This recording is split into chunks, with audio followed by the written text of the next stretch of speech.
Hey, Nelson George here. I think I probably should have done this when I started, but I do these videos now called Follow the Sound on YouTube. And essentially, I just got curious about some spots that I used to go to that were part of New York music scene.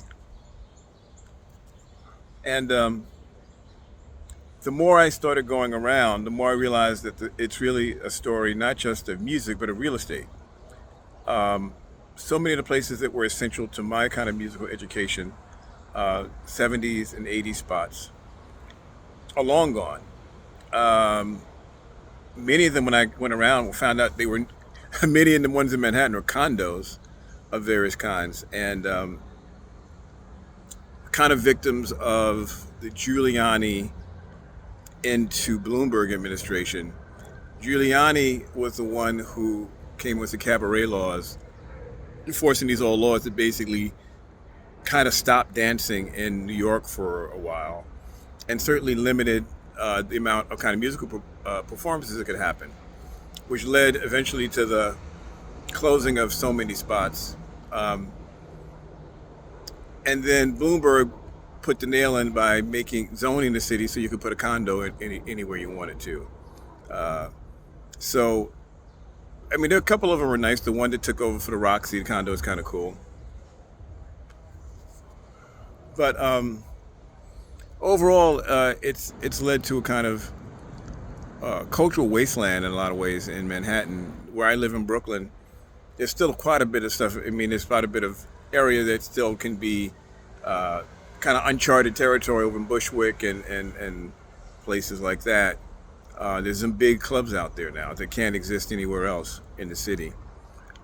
So, and of course, Brooklyn itself is being gentrified pretty heavily. Not just gentrified, that's one phrase, but developed. When I say developed, some of these spots that were where the clubs were kind of they weren't like they were neighborhoods that people lived in. They were places that you could have a club. They were big, kind of more industrial or post-industrial places.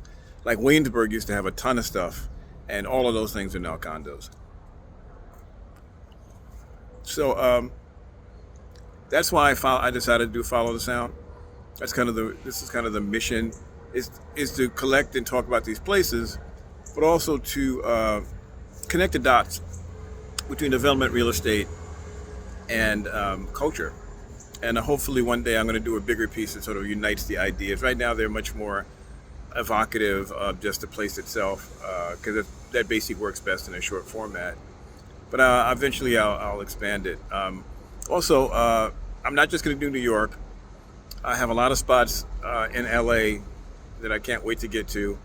I'll get to Philly, Chicago, and other spots. I want to go down south. There's some amazing stories down there. So that is kind of the mission statement for Follow the Sound.